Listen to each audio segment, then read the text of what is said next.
Hey guys, welcome. Hope you all are having an amazing day. My name's Addison and this is Finance with Addison. On this channel, I'll provide you guys with knowledge, tips, and tricks on how to build wealth, save money, and pay off debt.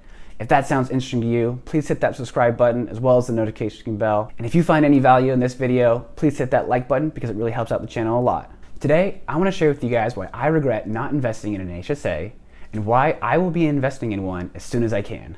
If you don't know what an HSA is, that's okay.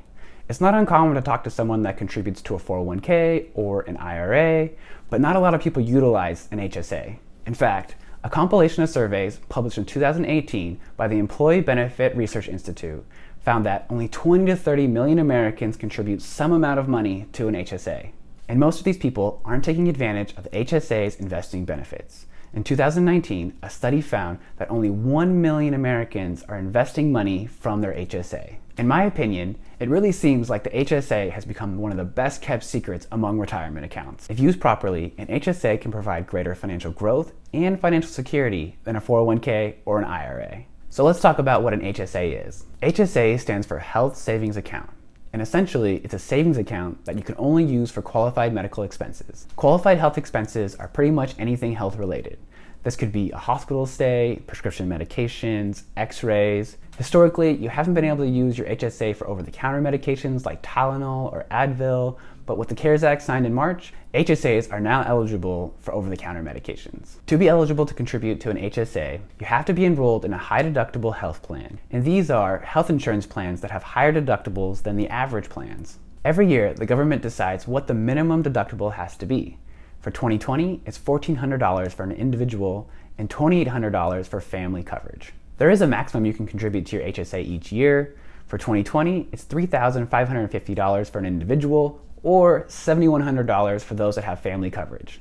The great thing about an HSA is that the money you contribute to the account is available to you forever, and it stays with you no matter what happens, including if you change your health plan, change jobs, or decide to retire. This is different than a flexible spending account or an FSA, in which you do contribute pre-tax dollars to, but some of that money can expire at the end of the year. The last nut and bolt I want to talk about is that once you turn 65 years old, the money in your HSA does not have to solely be used for health expenses. You can pull the money out and use it for whatever you want.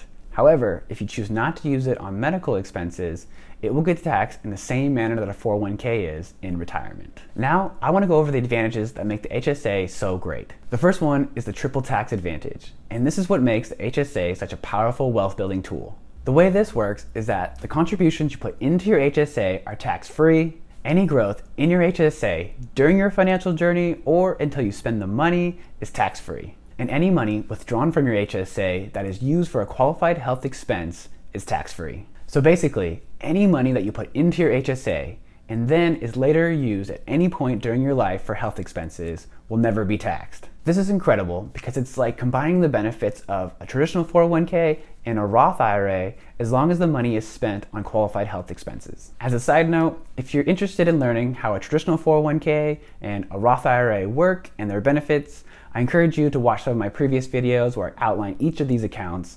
I'll put links for each of them in the description below. The second advantage, and I kind of alluded to this earlier in the video, an HSA can be used as a savings account or as an investment account. For those not quite ready to invest, I still think that an HSA can be beneficial as a savings account in terms of getting a tax break as well as building a healthcare emergency fund. However, I really encourage everyone to invest the money within their HSA to make sure you get the maximum amount of benefit you can from the account. So let's go over an example to see how investing the money in an HSA can be so beneficial. Let's just say that after watching this video, you decide that investing in an HSA sounds like a good idea to you. So you decide that you're going to start contributing $3,500 every single year to an HSA for the next 30 years. You could take this in two directions. The first direction is that you could put the money in your HSA into a savings account. And let's say within that account, you got an amazing interest rate like 1%. Or the other direction you can go is invest the money within your HSA. And you could invest it in something like a reliable index fund, such as the S&P 500, which historically has had an average annual return of about 8%. Now, with both strategies, after the 30 years, you would have contributed $105,000 into your HSA. And with the savings account strategy, and assuming you didn't spend any of the money during those 30 years, your account could be worth $121,750. Whereas with the investing strategy, after those 30 years, and also assuming you didn't spend any of the money during that time, your account could be worth as much as $396,500. So you can see, by investing the money in your HSA, you could have as much as 3 times more money in your account when it's time to retire, which for most people is when they're going to have the most medical expenses. The third advantage is savings on health expenses. We all hope that we never get sick or ever have to use the healthcare system, but even the healthiest of people occasionally have to see the doctor. I bring this up because if you use an HSA and it comes time to cover medical expenses, you can do that with money that has never been taxed.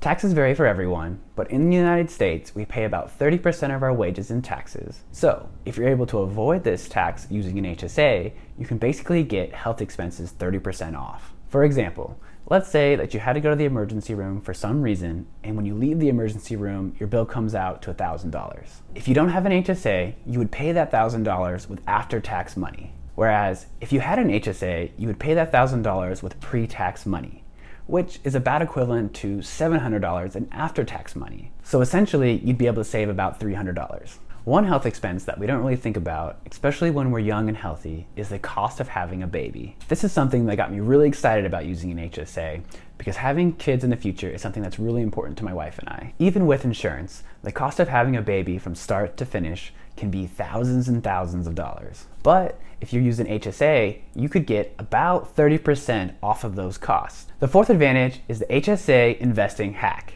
This hack does take a little bit more work on your part, but it allows you to maximize the triple tax advantage for every dollar you put in your HSA. The way this works is based on the fact that you can get reimbursed from your HSA for medical expenses at any time as long as you keep your receipts. So basically, when health expenses come up now, you pay for those out of pocket and then save the receipts. And then you let your money in your HSA continue to grow until you truly need the money or it's time to retire. At that point, you pull back up the receipts that you have saved and then you can get your reimbursement. Overall, this allows you to save money on health expenses as well as allows your HSA to continue to grow tax-free. From all these benefits, you can see why I want to utilize an HSA.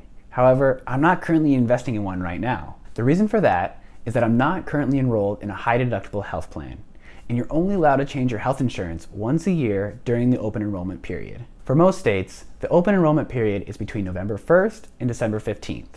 However, for some states it is different, but you can always double check with your HR department. So, if you're considering taking advantage of an HSA, try to decide before your state's open enrollment period. Well, that's it for today. I really appreciate those who took the time to watch this. If you enjoyed this video, please hit that like button and subscribe to this channel. I'll be posting here regularly about once a week. I also want to hear from you guys. Please leave a comment below letting me know what you thought about the advantages I talked about today. Hope you all have a great day, and I'll see you guys next time.